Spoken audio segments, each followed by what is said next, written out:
ಎಲ್ಲ ಆತ್ಮಜ್ಯೋತಿಗಳಿಗೆ ಸಾಷ್ಟಾಂಗ ಪ್ರಣಾಮಗಳು. ಈ ದಿನದ ಚಿಂತನೆಯ ವಿಷಯ ಆತ್ಮ ಸಾಕ್ಷಾತ್ಕಾರ ಅಂದರೆ ಏನು?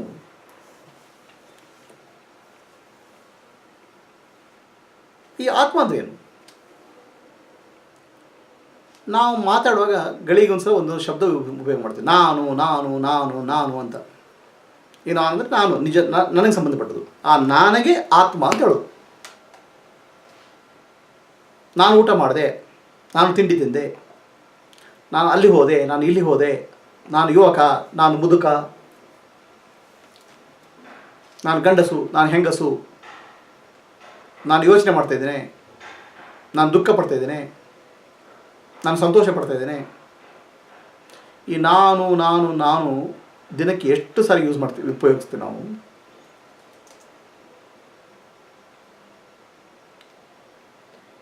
ಈ ನಾನು ಹಲವಾರು ನಾನುಗಳನ್ನು ಉಪಯೋಗಿಸ್ತೇನೆ. ಕೆಲವು ಸಲ ದೇಹ ನಾನಾಗ್ತೇನೆ, ಕೆಲವು ಸಲ ಗಂಡ ನಾನಾಗ್ತೇನೆ, ಕೆಲವು ಸಲ ಹೆಂಗಸು ಹೆಂಡತಿ ನಾನಾಗ್ತೇನೆ, ನಾನು ಒಂದು ಹೆಂಡತಿ ಅಂತ ಆಗ್ತೇನೆ, ಕೆಲವು ಸಲ ನಾನು ಮಗ ಆಗ್ತೇನೆ, ಕೆಲವು ಸಲ ನಾನು ತಂದೆ ಆಗ್ತೇನೆ, ಕೆಲವು ಸಲ ನಾನು ದುಃಖ ಪಡ್ತೇನೆ, ಕೆಲವು ಸಲ ನಾನು ಸಂತೋಷ ಪಡ್ತೇನೆ. ಅಲ್ಲ, ಇದು ನಾನು ಗಳಿಗೊಂದ್ಸಲ ಬದಲಾಗ್ತದಿಲ್ಲ. ಇದೆಂತ ನಾನು? ಇದು ಕ್ಷಣ ಕ್ಷಣಕ್ಕೂ ಬದಲಾಗ್ತಿಲ್ಲ ನಾನು. ಈ ಕ್ಷಣ ಕ್ಷಣಕ್ಕೂ ನಾನು ಬದಲಾಗ್ತಿದ್ರು ನಮ್ಮ ಮನಸ್ಸಿನ ಒಂದು ಆಳವಾಗಿ ದೃಢವಾಗಿ ನಂಬಿಕೆ ಇದೆ, ನಾನು ಬದಲಾಗಿಲ್ಲ ಅಂತ. 30 ವರ್ಷದ ಹಿಂದೆ ನನ್ನ ದೇಹ ಹೇಗಿತ್ತು, ಈಗ ಹೇಗಿದೆ, ಬದಲಾವಣೆ ಆಗಿದೆ. ಆದರೂ ನಾನು ಬದಲಾವಣೆ ಆಗಿಲ್ಲ. ನಾನು ಅನ್ನೋದೇನೋ ಒಂದು ಬದಲಾವಣೆ ಆಗಿಲ್ಲ.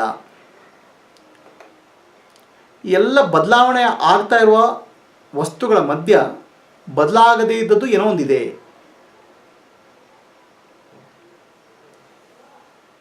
ಅದು ನಾನು ಎನ್ನೋ ಭಾವನೆ ನಮ್ಮಲ್ಲಿದೆ. ಆದರೆ ಮಾತಾಡುವಾಗ ನಾವು ಏನು ಮಾಡ್ತೇವೆ, ಆ ಬದಲಾಗದೇ ಇರುವ ವಸ್ತುವನ್ನು, ಬದಲಾಗದಿರುವ ನನ್ನನ್ನು ಬದಲಾಗ್ತಿರುವ ಬೇರೆ ಬೇರೆಯೊಟ್ಟಿಗೆ ಸಂಬಂಧ ಮಾಡ್ಕೊಳ್ತೇವೆ. ದೇಹ, ಮನಸ್ಸು, ಬುದ್ಧಿ, ಗಂಡಸು, ಹೆಂಗಸು, ಕೆಲಸ. ಈ ನಿಜವಾದ ನಾನು ಯಾವುದು? ಇದರಲ್ಲಿ ಹಲವಾರು ನಾನುಗಳಿದಾವಲ್ಲಪ್ಪ. ಎಲ್ಲ ನಾನುಗಳ, ಅದು ನಾನು, ಇದು ನಾನು, ಇದು ನಾನು ಆಗ್ತೀವಲ್ಲ, ಆ ಎಲ್ಲ ನಾನುಗಳ ಮಧ್ಯೆ ನಿಜವಾದ ನಾನು ಯಾರು ಅಂತ ಕಂಡುಹಿಡಿಯುವುದೇ ಆತ್ಮ ಸಾಕ್ಷಾತ್ಕಾರ. ಈ ನಿಜವಾದ ನಾನು ಯಾವುದು? ಇದರಲ್ಲಿ ದೇಹ ಬದಲಾಗ್ತಿದೆಯಲ್ಲಪ್ಪ, ಮನಸ್ಸು ಬದಲಾಗ್ತಿದೆಯಲ್ಲಪ್ಪ, ಬುದ್ಧಿ ಬದಲಾಗ್ತಿದೆಯಲ್ಲಪ್ಪ. ಆ ಬದಲಾಗ್ತಾ ಇದ್ದರೂ ನಾನು ದೇಹ ಅಂತ ಯಾಕೆ ಭಾವನೆ ಇಟ್ಕೊಂಡಿದ್ದೀರಾ? ಆ ಬದಲಾಗ್ತಿದ್ರು ನಾನು ಬುದ್ಧಿ ಅಂತ ಯಾಕೆ ಭಾವನೆ ಇಟ್ಕೊಂಡಿದ್ದೀರಾ? ಆ ಬದಲಾಗ್ತಿದ್ದು ನಾನು ಮನಸ್ಸಿಂದ ಭಾವನೆ ಇಟ್ಕೊಂಡಿದ್ದೀರಾ ಯಾಕೆ? ಭಾಳ ದಿನಗಳ ಹಿಂದೆ ನಾನೊಂದು ಬಾಡಿಗೆ ಮನೆಯಲ್ಲಿದ್ದೆ. ಮೊದಲನೇ ಬಾರಿ ಬಾಡಿಗೆ ಮನೆಗೆ ಹೋದಾಗ ಮನೆ ಬೀಗ ಹಾಕಿತ್ತು. ಅದು ಬೀಗದ ಕೈಯನ್ನು ಆ ಮನೆಯ ಯಜಮಾಂತಿಗೆ ಕೊಟ್ಟೋಗಿದ್ರು. ನಾನು ಯಜಮಾಂತಿಯ ಬಾಗಿಲು ತಟ್ಟದೆ. ಅವಳಿಗೆ ಕೇಳಿದೆ, ಅಜ್ಜಿ ಬೀಗದ ಕೈ ಕೊಡಿ ಅಂತ. ಒಬ್ಬಳು ಮುದುಕಿ, 80 ವರ್ಷದ ಮುದುಕಿ. ಆ ಹೆಂಗಸಿಗೆ ಸಿಟ್ಟು ಬಂದ್ಬಿಡ್ತು. ನನಗೆ ಬಾಯಿಗೆ ಬಂದಾಗ ಬೈಲಿಗೆ ಸುಮ್ಮಬಿಡ್ಲು. ನನ್ನ ಅಜ್ಜಿ ಅಂತ ಯಾಕೆ ಕರೀತೀಯ? ಇಲ್ಲಿ ಎಲ್ಲ ಪಕ್ಕದ ಮನೆಯವರೆಲ್ಲ ಸರಿ ನನ್ನ ಆಂಟಿ ಅಂತ ಕರೀತಾರೆ, ನೀನು ಅಜ್ಜಿ ಅಂತ ನನಗೆ ಯಾಕೆ ಕರೀತೀಯ ಅಂತ. ಅಜ್ಜಿ ಅಂತ ಕೇಳಿ ದುಃಖ ಆಗ್ಬಿಡ್ತದೆ ಅವಳಿಗೆ. ಅಜ್ಜಿ ಯಾಕೆ? ದೇಹಕ್ಕೆ ಸಂಬಂಧಪಟ್ಟದ್ದು. ಅಲ್ಲ, ದೇಹ ಅಜ್ಜಿ ಆದರೆ ನೀವು ಅಜ್ಜಿ ಆದ್ರ? ದೇಹ ಮುದುಕಾದ್ರೆ ನೀವು ಮುದುಕರಾದ್ರ? ದೇಹಕ್ಕೆ ನೋವಾದರೆ ನಿಮ್ಮ ನೋವಾಯ್ತಾ? ದೇಹಕ್ಕೆ ಸಂತೋಷ ಆದರೆ ದೇಹಕ್ಕೆ ರೋಗ ಬಂದರೆ ನಿಮಗೆ ರೋಗ ಬಂತಾ? ಇದು ಪ್ರಶ್ನೆ. ಸೊ ನಾನು ದೇಹ ಅಲ್ಲ, ನಾನು ಮನಸ್ಸಲ್ಲ, ನಾನು ಬುದ್ಧಿ ಅಲ್ಲ. ಇದು ಸ್ಪಷ್ಟವಾಗಿ ಗೊತ್ತಾಗುವುದೇ ಆತ್ಮ ಸಾಕ್ಷಾತ್ಕಾರ.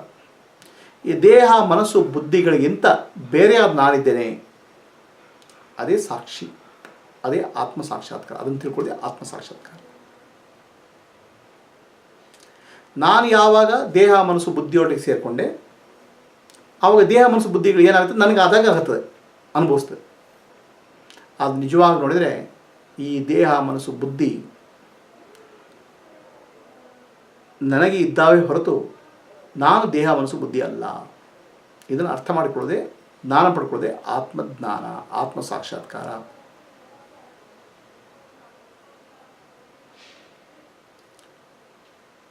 ಇದನ್ನು ಹೇಗೆ ಮಾಡ್ತೀರಾ? ನಾನು ಬೇರೆ ಬೇರೆ ನಾನು ಶಬ್ದಗಳನ್ನು ಉಪಯೋಗಿಸ್ತೇನೆ. ನಾನು ಹೋದೆ, ನಾನು ಬಂದೆ.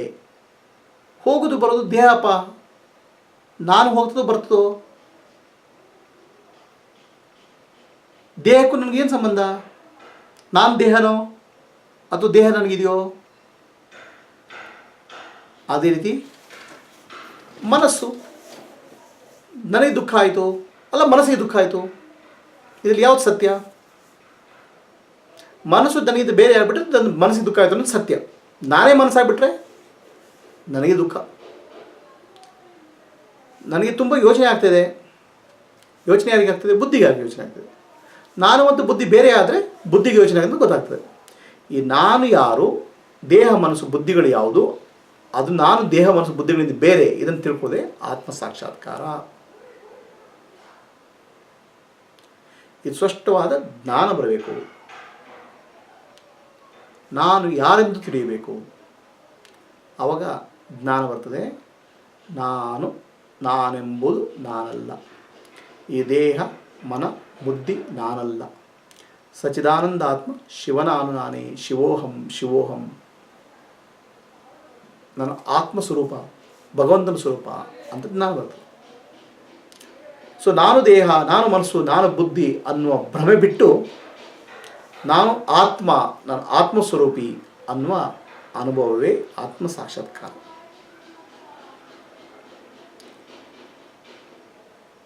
ಹಾಗೆ ನಾನು ದೇಹ, ನಾನು ಮನಸ್ಸು, ನಾನು ಬುದ್ಧಿ ಅಂತ ಹೇಳೋದು ಯಾರಪ್ಪ? ಅದು ಇದಕ್ಕೆ ಅಹಂಕಾರ ಅಂತ ಹೇಳೋದು. ಈ ಅಹಂಕಾರ ಏನು ಮಾಡ್ತದೆ? ದೇಹ ಮನಸ್ಸು ಬುದ್ಧಿಯ ಯಜಮಾನ್ ನಾನು ಅಂತ ಹೇಳ್ತದೆ.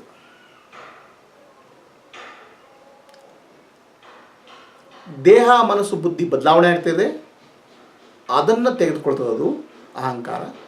ಆತ್ಮ ಬದಲಾವಣೆ ಆಗೋದಿಲ್ಲ, ಅದನ್ನು ತೆಗೊಳ್ತದೆ. ಬದಲಾವಣೆ ಆಗದಿದ್ದನ್ನು ಬದಲಾವಣೆ ಆಗ್ತಾ ಇರೋದಕ್ಕೆ ಜೋಡಿಸ್ತದೆ, ಅದು ಅದೇ ಅಹಂಕಾರ. ಈ ಅಹಂಕಾರ ಏನು ಮಾಡ್ತದೆ? ಬುದ್ಧಿಯ ಮೇಲೆ ಕೆಲಸ ಮಾಡಿ ಶುರು ಮಾಡ್ತದೆ. ಬುದ್ಧಿಯನ್ನು ಗಟ್ಟಿಯಾಗಿ ಹಿಡ್ಕೊಂಡ್ಬಿಡ್ತದೆ. ಅದೊಂಥರ ವೈರಸ್ ಇದ್ದಾಗೆ, ಕಂಪ್ಯೂಟರ್ ವೈರಸ್ ಬಂದಾಗೆ ಬುದ್ಧಿಗೆ ವೈರಸ್ ಬಂದುಬಿಡ್ತದೆ. ಅದು ಅಹಂಕಾರ. ಈಗ ಬುದ್ಧಿ ಅಂತ ತಿಳ್ಕೊಳ್ಳಿ ಶುರು ಮಾಡ್ತದೆ. ನಾನು ದೇಹ ಮನಸ್ಸು ಬುದ್ಧಿ ಅಂತ, ನಾನು ದೇಹ ಮನಸ್ಸು ಬುದ್ಧಿ ಅಂತ ನಾನು ಬುದ್ಧಿ ತಿಳ್ಕೊಳ್ಳಿ ಶುರು ಮಾಡ್ತದೆ.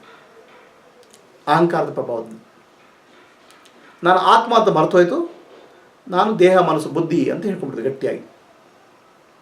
ಆವಾಗ ಏನಾಗುತ್ತೆ? ಹಲವಾರು ರೀತಿಯ ನಾನುಗಳಾಗ್ಬಿಡ್ತವೆ. ದೇಹ ನಾನು, ಮನಸ್ಸು ನಾನು, ಬುದ್ಧಿ ನಾನು, ಗಂಡಸ್ ನಾನು, ಹೆಂಗಸ್ ನಾನು.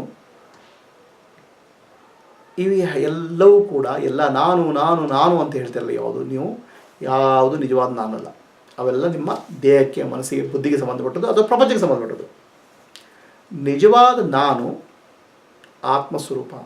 ಅದಕ್ಕೆ ಜೀವಾತ್ಮ ಅಂತ ಹೇಳೋದು, ಅದಕ್ಕೆ ಸಾಕ್ಷಿ ಅಂತ ಹೇಳೋದು. ನಿಜವಾದ ನಾನು ಸಾಕ್ಷಿ.